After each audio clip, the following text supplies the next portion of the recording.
నమస్తే welcome to స్వతంత్ర news నేను శివాని ముందుగా స్వతంత్ర టీవీ చూస్తున్న ప్రేక్షకులందరికీ ఉగాది శుభాకాంక్షలు ఇప్పుడు హెడ్లైన్స్ చూద్దాం నేడు ఢిల్లీలో కాంగ్రెస్ సిఇసి సమావేశం సీఎం రేవంత్ రెడ్డి ఢిల్లీ వెళ్లే అవకాశం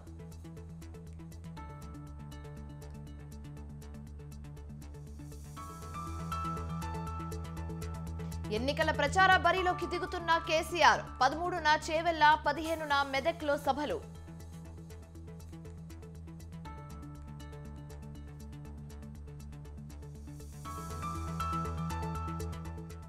నేడు పిఠాపురానికి పవన్ కళ్యాణ్ ఉగాది వేడుకల్లో పాల్గొననున్న జనసేనాని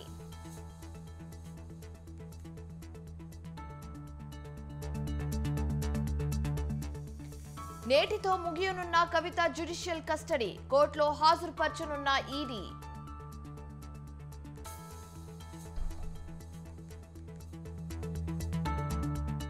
కేజ్రీవాల్ పిటిషన్ పై నేడు రౌస్ అవెన్యూ కోర్టు తీర్పు అరెస్ట్ ను వ్యతిరేకిస్తూ దాఖలైన పిటిషన్ పై ముగిసిన వాదనలు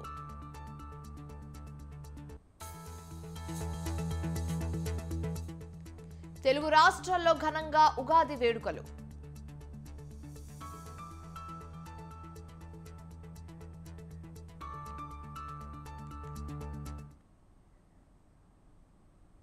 లోక్సభ ఎన్నికల్లో గెలిపే లక్ష్యంగా ప్రచార వ్యూహంపై కసరత్తు చేస్తున్నారు బీఆర్ఎస్ అధినేత కేసీఆర్. ప్రధాన పార్టీలన్నీ ఎన్నికల ప్రచారంలో దూసుకెళ్తున్న నేపథ్యంలో గులాబీ బాస్ కూడా రంగంలోకి దిగుతున్నారు.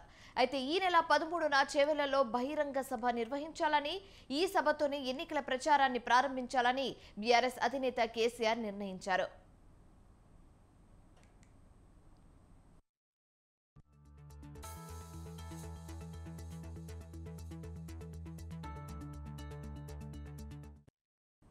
ఇప్పటికే పార్టీ వర్కింగ్ ప్రెసిడెంట్ కేటీఆర్, మాజీ మంత్రి హరీష్ రావు లోక్సభ అసెంబ్లీ నియోజకవర్గాల వారీగా పార్టీ కేడర్ ముఖ్య నేతలతో జరుపుతున్న సన్నాహక సమన్వయ భేటీలో విస్తృతంగా పాల్గొంటున్నారు. క్షేత్రస్థాయిలో చేయాల్సిన ప్రచారం, అజెండా తదితరాలపై దిశానిర్దేశం చేస్తున్నారు.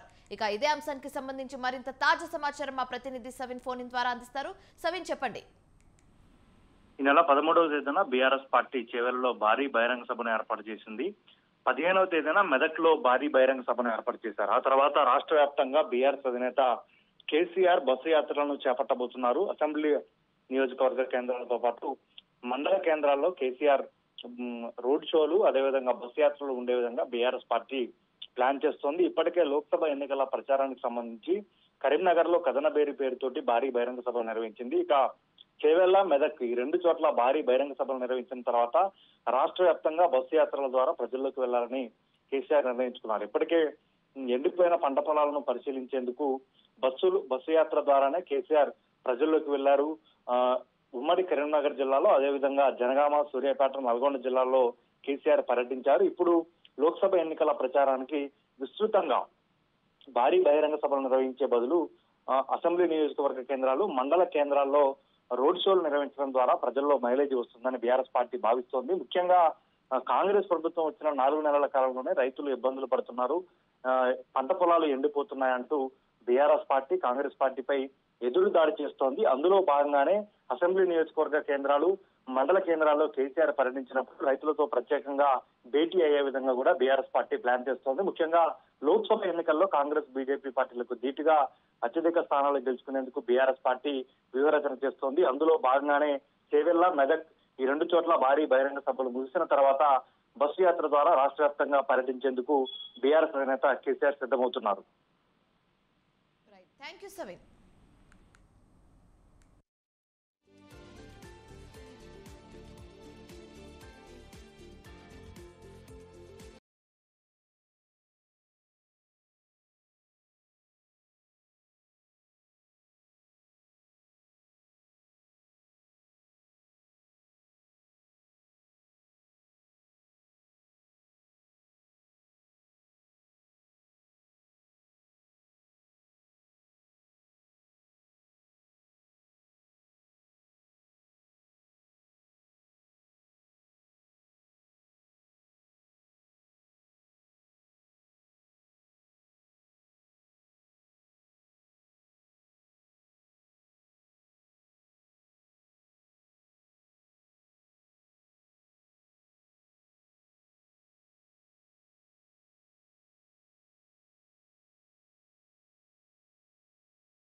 అయితే తుక్కుగూడ సభలో ఎలాంటి సాక్ష్యాధారాలు లేకుండా దురుద్దేశపూర్వకంగా టెలిఫోన్ ట్యాపింగ్ వ్యవహారాన్ని ప్రస్తావిస్తూ తమ పార్టీపై ముఖ్యంగా పార్టీ అధ్యక్షుడు కేసీఆర్ పై చేసిన వ్యాఖ్యల విషయంలో కఠిన చర్యలు తీసుకోవాలని ఈసీకి బీఆర్ఎస్ ఫిర్యాదు చేసింది.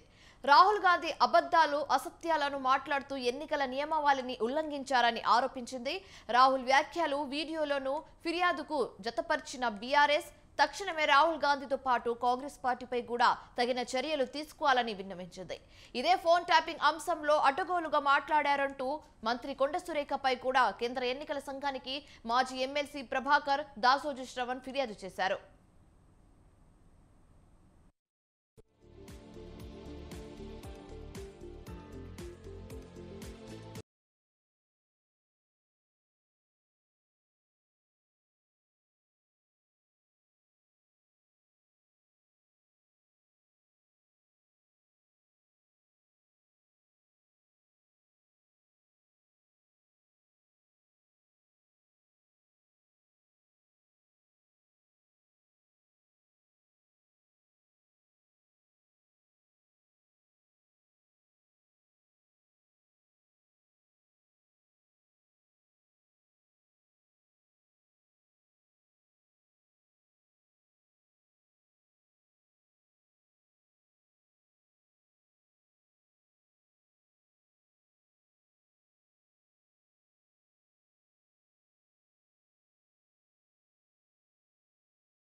బ్రేకింగ్ న్యూస్ చూస్తున్నాం. ఎమ్మెల్సీ కవిత జ్యుడిషియల్ కస్టడీ నేటితో ముగియనుంది. దీంతో ఆమెను రౌస్ అవెన్యూ కోర్టులో హాజరుపరచనున్నారు ఈడీ అధికారులు.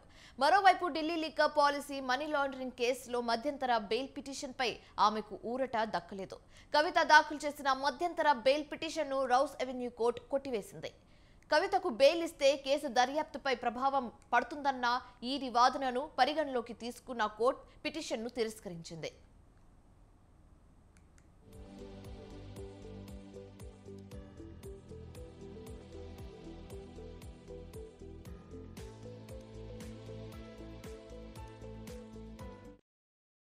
అయితే తన చిన్న కుమారుడికి పరీక్షలు ఉన్నందున చదివించేందుకు తల్లిగా నైతిక మద్దతు ఇచ్చేందుకు మధ్యంతర బెయిల్ ఇవ్వాలని కవిత కోరారు. ఈ మేరకు మార్చి 26న బెయిల్ పిటిషన్ దాఖలు చేశారు. ఏప్రిల్ 4న విచారణ చేసిన రౌస్ అవెన్యూ ప్రత్యేక కోర్టు జడ్జి కావేరి భవేజా తీర్పు రిజర్వ్ చేశారు. కవిత తరఫున అభిషేక్ మను సింఘ్వై వాదనలు వినిపించారు. PMLA సెక్షన్ 45 ప్రకారం 16 ఏళ్ల లోపు వారు మహిళలకు బెయిల్ ఇవ్వచ్చని వాదనలు వినిపించారు. తల్లి పాత్రను ఎవరు భర్తీ చేయలేరని, కవిత కుమారుడు ఎగ్జామ్ ఉందని చెప్పారు. కవిత జైల్లో, కవిత భర్త న్యాయ పోరాటం కోసం ఢిల్లీలో ఉన్నారని తెలిపారు.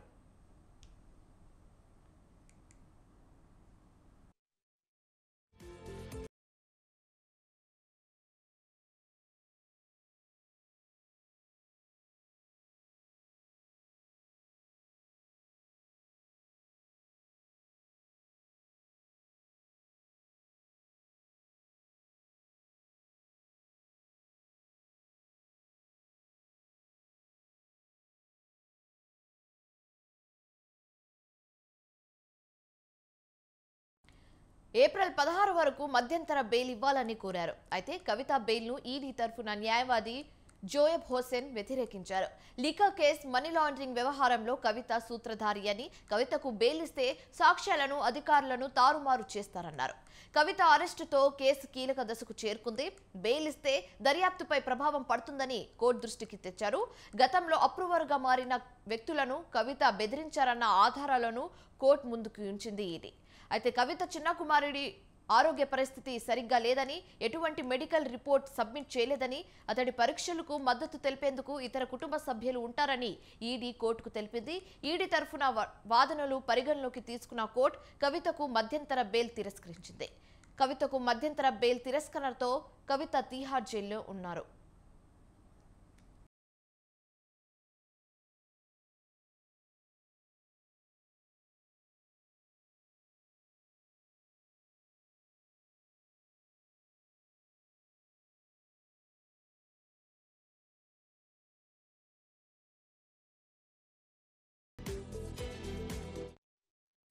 అయితే కవిత మధ్యంతర బెయిల్ను తిరస్కరించడంతో రెగ్యులర్ బెయిల్ను విచారించాలని కవిత తరఫున న్యాయవాదులు కోరనున్నారు.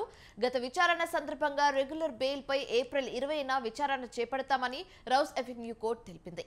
మధ్యంతర బెయిల్ పిటిషన్ తిరస్కరణతో హైకోర్టు, సుప్రీంకోర్టుకు వెళ్లే అవకాశం ఉన్న రెగ్యులర్ బెయిల్పై త్వరగా విచారణ జరిపించాలని కోరనున్నారు కవిత తరఫున న్యాయవాదులు. లిక్కర్ కేసులో మార్చి 15న అరెస్ట్ అనంతరం 10 రోజుల ఈడీ కస్టడీ అనంతరం మార్చి 26న కవితకు 14 రోజుల జ్యుడిషియల్ కస్టడీ విధించారు. అయితే ఈ కస్టడీ ఇవాల్టితో ముగుస్తుంది. ఇవాళ కవితను కోర్టులో హాజరుపరచనుంది ఈడీ. కవిత కేసు పురోగతి వివరించి జ్యుడిషియల్ కస్టడీ పొడిగించాలని ఈడీ కోర్టును కోరే అవకాశం ఉంది. అయితే కవిత జ్యుడిషియల్ కస్టడీ పొడిగిస్తే కవిత మరో 14 రోజులు తీహార్ జైల్లో ఉండనున్నారు.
అయితే కవితను జైల్లో ఎప్పుడు ప్రశ్నిస్తారనేది సిబిఐ నిర్ణయంపై ఆధారపడి ఉంది. జైలు అధికారులకు ఒక రోజు ముందు సమాచారం ఇచ్చి సీసీటీవీ మహిళా కానిస్టేబుల్ సమక్షంలో కవిత స్టేట్మెంట్ ను సిబిఐ అధికారులు రికార్డ్ చేయనున్నారు. అయితే ఇవాళ కవిత విచారణకు సహకరించకపోతే ఢిల్లీ లిక్కర్ పాలసీ అవినీతి కేసులో సిబిఐ కవితను అరెస్ట్ చేసే అవకాశం ఉంది. ఇదే తరహాలో గతంలో మనీష్ సిసోడియా, సమీర్ మహేందర్, అభిషేక్ బోయిన్పల్లి వంటి నిందితులు అరెస్ట్ అయ్యారు. ఒకవేళ కవిత కూడా అరెస్ట్ అయితే ట్రయల్ కోర్టు నుంచి సుప్రీం కోర్టు వరకు న్యాయ పోరాటం చేసే అవకాశం ఉంది.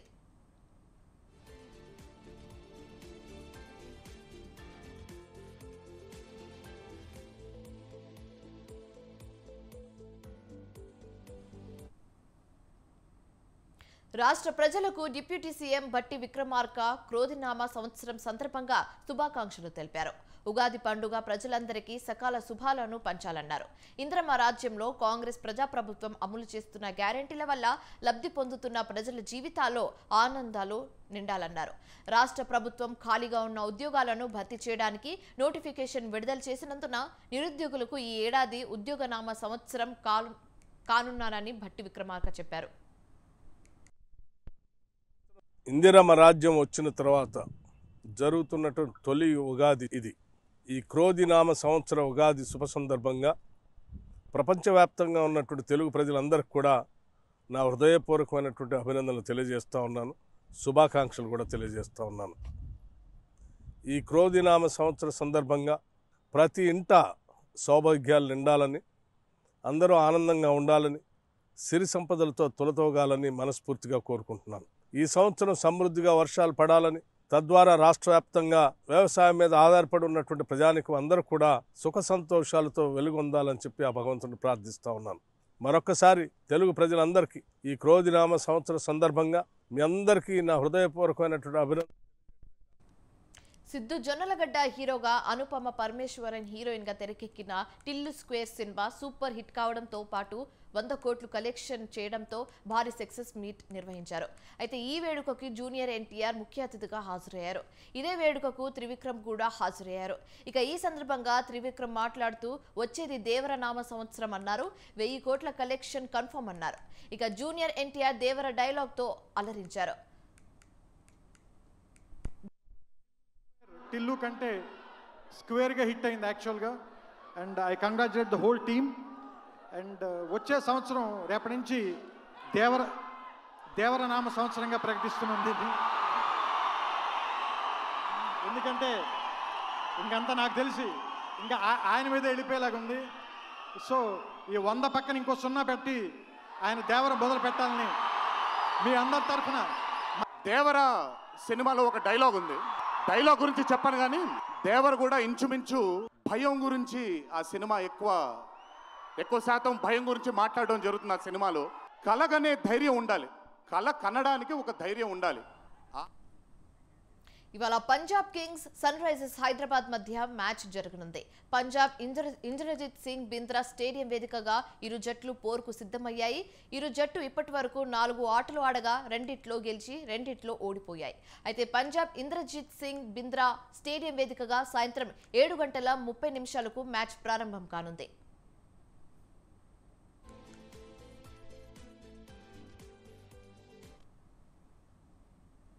ఐపీఎల్ 2024లో భాగంగా కోల్కతాలో జరిగిన మ్యాచ్లో చెన్నై సూపర్ కింగ్స్ జట్టు గెలిచింది. 7 వికెట్ల తేడాతో విక్టరీ కొట్టింది. తొలుత బ్యాటింగ్ చేసిన కోల్కతా నైట్ రైడర్స్ జట్టు 20 ఓవర్లలో 9 వికెట్లు కోల్పోయి 137 పరుగులు చేసింది. 138 రన్స్ టార్గెట్తో బరిలోకి దిగిన చెన్నై 17.4 ఓవర్లలో 3 వికెట్లు కోల్పోయి లక్ష్యాన్ని చేరుకుంది. చెన్నై జట్టులో రుతురాజ్ 58 బంతుల్లో 67 పరుగులు చేశాడు.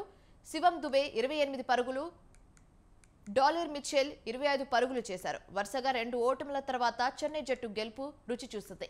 అటు హ్యాట్రిక్ విజయాలు నమోదు చేసిన కేకేఆర్ ఈ సీజన్లో తొలి ఓటమి చవిచూసింది. చెన్నై చేతిలో పరాజయం పాలైంది.